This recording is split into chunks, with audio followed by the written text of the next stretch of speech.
Olá! Todos nós realizamos diversas atividades diariamente, como caminhar, nadar, correr e estudar. E para realizar tudo isso, precisamos de energia. Nesta videoaula, vamos aprender sobre os carboidratos, que são importantes fontes de energia que o nosso corpo utiliza. Os carboidratos são encontrados no arroz, na batata, em pães e massas, por exemplo. Eles são chamados também de hidratos de carbono, glicídios ou açúcares, e são compostos orgânicos geralmente constituídos de carbono, hidrogênio e oxigênio. Podem também ser divididos em três grandes grupos: monossacarídeos, oligosacarídeos e polissacarídeos. Os monossacarídeos são carboidratos simples, cuja quebra não resulta em moléculas menores de carboidratos. São formados por 3 a 7 carbonos. Alguns exemplos de monossacarídeos: galactose, um dos componentes do açúcar do leite, a lactose; frutose, presente em mel e frutos diversos; ribose, componente estrutural do RNA; e desoxirribose, componente estrutural do DNA. Outro monossacarídeo que tem importante função de fornecer energia ao organismo é a glicose. Você sabia que a taxa normal de glicose no sangue está compreendida entre 70 e 110 mg de glicose por 100 ml de sangue? Quando há um aumento dos níveis de glicose no sangue, essa situação é conhecida como hiperglicemia.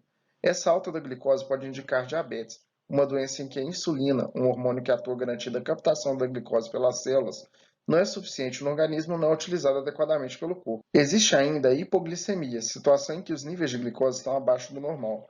Esse problema pode desencadear mal-estar, causando, por exemplo, tontura e visão embaçada. Por isso, é importante se alimentar bem e regularmente. Os oligosacarídeos são carboidratos formados pela junção de 2 a 10 monossacarídeos. Alguns exemplos importantes são a sacarose, formada pela junção glicose e frutose, açúcar da cana e da beterraba; a lactose, formada pela junção glicose e galactose, açúcar do leite; e a maltose, formada pela junção glicose e glicose, obtida por hidrólise do amido. Os polissacarídeos são moléculas grandes, formadas por centenas ou milhares de moléculas de monossacarídeos. Os polissacarídeos de reserva energética são formas de armazenamento de glicose.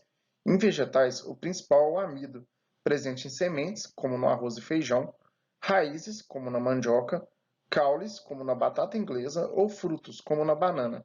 Em animais, a glicose é armazenada como glicogênio em células musculares e do fígado. Os polissacarídeos estruturais exercem função esquelética, e os mais importantes são a quitina, rígida e resistente, que constitui o esqueleto externo ou a casca dos artrópodes, como os insetos e as aranhas; e a celulose, encontrada na parede de células vegetais, a qual protege e sustenta as células e o vegetal como um todo. Agora, vamos ver um experimento que detecta a presença de amido nos alimentos. Olá, pessoal. Eu sou a Rita e vim mostrar para vocês um experimento para detectar a presença de amido nos alimentos. Aqui eu tenho três alimentos: o pão, a batata e o amido de milho, também conhecido como maizena. Vou adicionar algumas gotas da tintura de iodo 2% e observaremos o que ocorre. Se houver amido, a coloração da solução de iodo no alimento irá variar do azul ao preto. Por que que ele fica com essa coloração? Porque o iodo reage com o amido, formando uma estrutura complexa que possui essas cores. Esses alimentos que aqui estão são fontes de carboidratos, como vimos anteriormente. E pessoas diabéticas devem ter atenção especial ao consumir carboidratos, pois 100% do carboidrato ingerido é transformado em glicose, tendo assim grande efeito sobre a glicemia. Bom, pessoal, podemos perceber que ficou com uma coloração bem escura, uma coloração preta, indicando que há amido nesses alimentos. É isso, espero que tenham gostado e até a próxima.